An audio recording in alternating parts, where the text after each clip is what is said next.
What's going on, guys? Marco here with Front Yard Fantasy. So I've got 3 trade targets that I think you should be targeting in Dynasty leagues. And right now, when you look at their ADP for redraft and for Dynasty, you see that they are a screaming value. So I'm going to start with a guy who a lot of people have been talking about, especially as offseason camp has started to ramp up, and it's Travis Etienne of the Jacksonville Jaguars. Obviously, Travis Etienne's rookie season was a wash. He had a Lisfranc injury, he had surgery, he recovered, and now he is back on the field. By the time week 1 hits, he will be over a year past that initial injury. According to all reports out of camp, he is basically going 100% at this point. In redraft, he's going as running back 22. In Dynasty, he's slightly above that, but Travis Etienne is an enormous value. For 2022, he is in my top 10 running backs. He is my running back 9 on the season, and it's just going to go up from there. Dynasty-wise, get him right now, because if you don't, this time next season, his value will skyrocket. Think about the value right now that Javonte Williams is going at. He is, a guy who realistically is in a timeshare, whether people like to admit it or not, but he is still being touted as this top 5 Dynasty asset, this top 6 or top 5 running back Dynasty asset. And Travis Etienne should be in that conversation very soon. He has he has a better production profile out of college. He had a higher draft pedigree. Sure, the regime there was a complete mess, for lack of a better word, but Travis Etienne brings so much to the Jacksonville Jaguars that they've never had before. So obviously James Robinson is a guy who's healthy, but James Robinson doesn't have anywhere near the athletic profile of Travis Etienne. Coming out of college, Travis Etienne saw so much of his production because of his speed and what he was able to do athletically. And obviously, there's some concerns with his game that you have to be aware of. His vision is a concern. His shiftiness is something that you have to really figure out. Is he going to run stiff? Is he going to kind of adapt and be able to do it all at the NFL level? I think he will be able to, especially when you look at a Jacksonville Jaguars team that is basically devoid of supreme talent when you look at their offense. Obviously, Trevor Lawrence had a rough rookie season. He's going to come in. He's going to need that safety blanket. I think Travis Etienne will be just that. His first 2 seasons at Clemson, he really wasn't much of a pass catcher. I think he accumulated less than 200 receiving yards. And then his last 2 seasons, he eclipsed 1,000 receiving yards. He added route running and pass catching to his game. And that is one of the reasons you got to jump on Travis Etienne right now. He is going to be the main engine, the motor for this Jacksonville Jaguars offense. Whether it's that prolific or not, he's a necessary part of it. All right, the next guy we got to talk about is a guy who's also coming off of injury, but he's on a team that just produces nonstop elite efficiency numbers for the running back position, or I should say anyone who is running the football. It's the Baltimore Ravens running back J.K. Dobbins. Obviously, he's coming back from the ACL tear, and that is a significant injury. I think it was ACL tear, and there was some MCL damage as well. But when you look at J.K. Dobbins, he is one of those guys who, in my eyes, when you watch the tape, you look at his production profile, you look at his pedigree, even what he was able to do at the NFL level with the little bit of time we did get to see.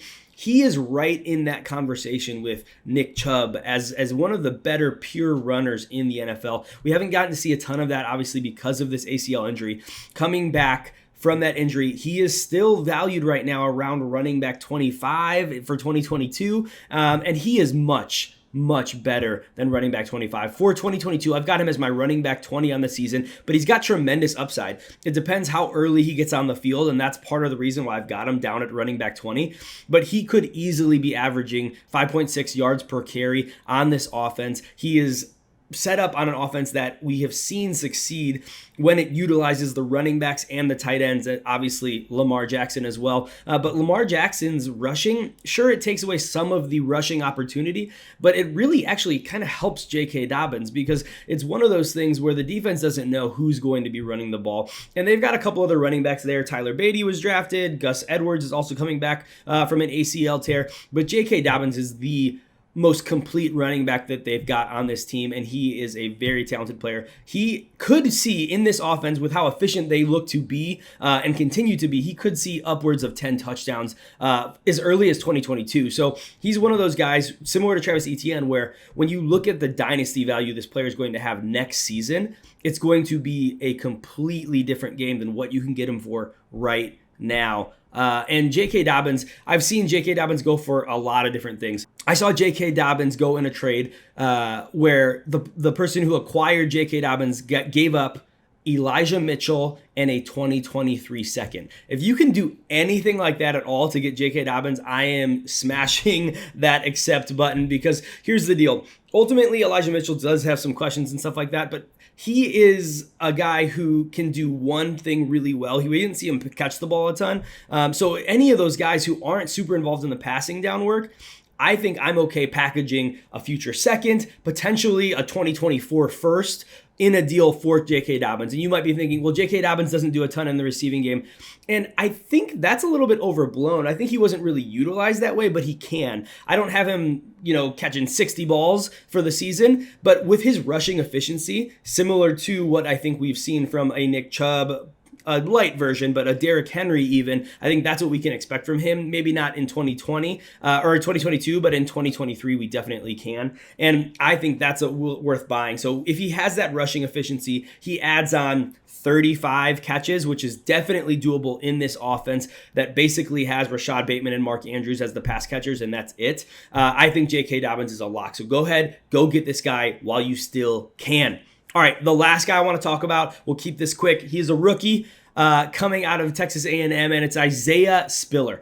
In redraft leagues, he's going around running back 40. He was going in the middle to late second round of Dynasty rookie drafts this offseason. Here's the deal with Isaiah Spiller. He is 20 years old. He is on a very prolific offense in the Los Angeles Chargers.